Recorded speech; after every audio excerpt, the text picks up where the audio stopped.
Now, I'm here to do one of my classic pick'em videos. Obviously, the last few majors have been really up and down, some of the craziest results ever in the Swiss systems, so I haven't had the greatest time of it. But you know what? We're going to get back on the horse this time, and we're going to get that gold, diamond, the best coin. We're going to get the best coin, aren't we, boys? So it is, of course, the 19th CSGO major, the last CSGO major. The next major will be next year in Denmark, run by PGL, and that will obviously be in CS2. By the way, even though I'm not working this major, I will leave CSGO as the primary analyst with the most majors under his belt at 8. Yanko actually couldn't have caught me anyway, but sadly he didn't get hired for this one anyway, which might be pretty brutal if G2 won it. So let's do this. Now, you might remember back in the day, actually when it used to be easy to just get through all the Swiss system rounds on these pick'ems, I used to do it hard mode, which I noticed Maui's taken up the baton on that one and actually try for real to make the 3-0 team a real 3-0 team and go up accordingly. Now, people might know from PGL Stockholm onwards, I started playing the meta that a lot of people do, which is you don't want to put as your 3-0 team a team that really can 3-0, because Swiss system, especially with the BO1s and the Bucot system, can be so random that it's easy to get upset in a BO1, and all of a sudden a tournament favourite won't get 3-0, and therefore you won't get to count them as a team that goes through, even though they'll go 3-1 or 3-2. So basically, don't pick any of your big favourites for the 3-0. What you should do is, my meta is I like to pick a team that I think is a 3-2 team. So they're probably going to qualify 3-2, but they're the team with the highest chance to fluke the 3-0. So famously at PGL Stockholm, I got this with FaZe, the one before Rops, because I thought, and BO1s, of course they can just rock up and do it. And they did. That's actually one time that they did do it. So if you know how I like to do it, I start with the 0-3, we'll populate the 7 teams at the bottom, and then we'll figure out who the 3-0 team is going to be, and we'll get them coins, won't we? Now, when it comes to the worst team, what's crazy to me is I look at all the teams in attendance and I've seen people taking like Fluxo to come last. Like, are you for real? Like, first of all, like, that's the team, if you don't know, that like Zeus is coaching, and they have some decent players, mate. They aren't bad. So they could easily fluke a BO1. Mongols, remember, it used to be IHC. Obviously, they've even won best of 3s on land. So, okay, I still think they're not a terrible shout for here. It's the major, a lot of pressure. But yeah, okay. I understand they've won best of 3s. You feel like Complexity probably won't shit the bed in this sense, but they're also a team that would be susceptible in BO1s, and there's a lot of teams. I don't think there's many teams they can beat in BO3s. I don't think Mouse can do it. Greyhound's the other team. Oh, Greyhound, Monty. Oh, actually, there's more. I keep forgetting they're not in any sort of reasonable order. So we'll just go through them all here. So in terms of 0-3s, Fluxo, I'm not going to take them for that. Mongols, I think, probably just slightly too strong. Actually, seem like a solid squad. Complexity, I'm not enough of a hater to do that. Forget Mouse. Greyhound certainly could do it. Absolutely, certainly. Never a team I'm going to have faith in. I think Monty, in theory, could bomb. I do think they do have some good players. They're not going to have their coach, remember? That's interesting. Apex, in theory, could also bomb. A couple of their players I like. Gamer Legion, I think, slightly too strong to really 0-3, unless they get a really bad draw.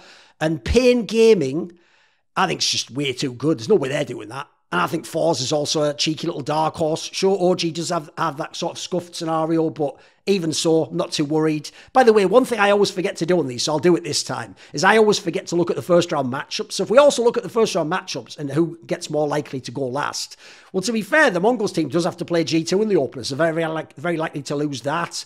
Gamer Legion and Cole play each other, so probably should avoid those two teams. Pain and Fluxo play each other, should probably avoid those. It's also intra Brazilian matchup, so who the fuck knows on that one. If you keep going down, Apex plays against Liquid, so good chance Apex can lose the opener. Greyhound plays Forza. I think Forza will beat them. It's not impossible though for Greyhound.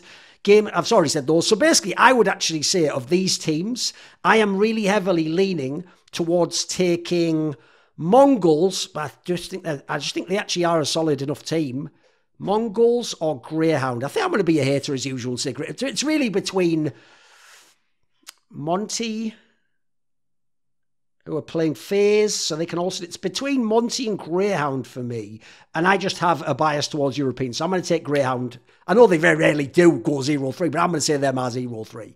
Then in terms of teams getting through, obviously what makes this particular Challenger stage, I think, a bit whack, is not many good teams here, but then you have teams like FaZe and ENCE, which is ridiculous. Like, they should actually be team. FaZe could win the tournament, and ENCE could be a playoff team easily. NIP's a nice shot for playoffs. G2 could win the tournament. So we actually have a couple of tournament favourites, then loads of like unknowns, teams you haven't seen, and then teams like Into the Breach are just waiting in the next phase. So in terms of picking my 7 teams to advance, I'm immediately going to take G2. I think it's easy. I know they could blow it because they blew the RMR, but the strength of this lineup is just too good. There's no reason they should, and they've got their map pool sorted. I think similarly, FaZe, yeah, they blew Rio. Look, that was a one-off.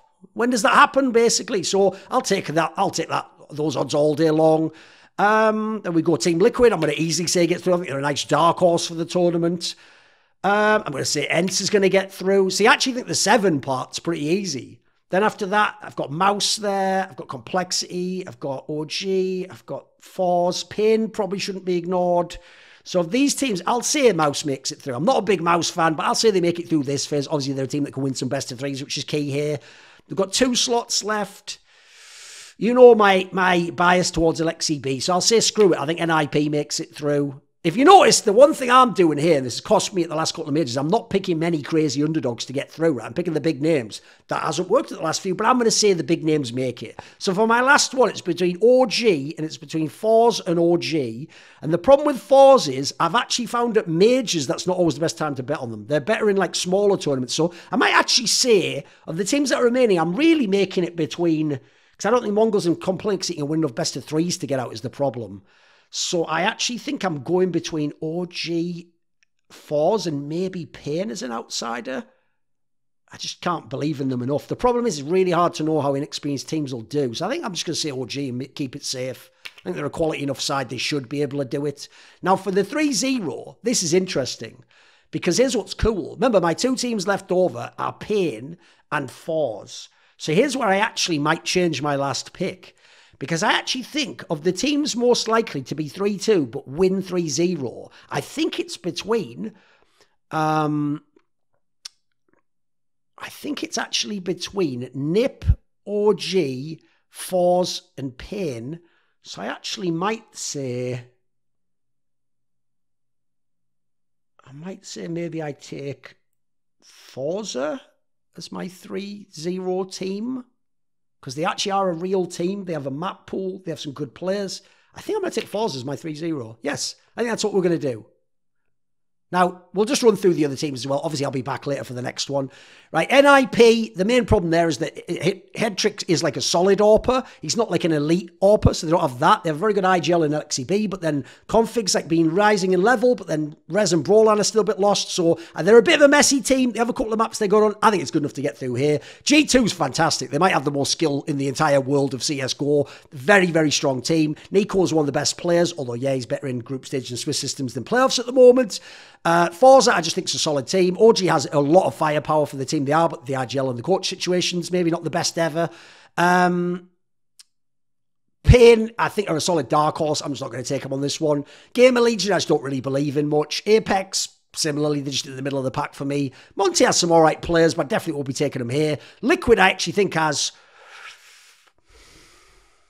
The problem is how Elysia's going to play. If Elysia's going to play even, like, above average, I think they easily get through here and they can actually do damage at this tournament. The OC factor's harsh. They're not that good with an AWPer and he's not that good an AWPer. But you can down Naf, they can do a lot. FaZe, I actually think is like a sleeper to win the whole thing.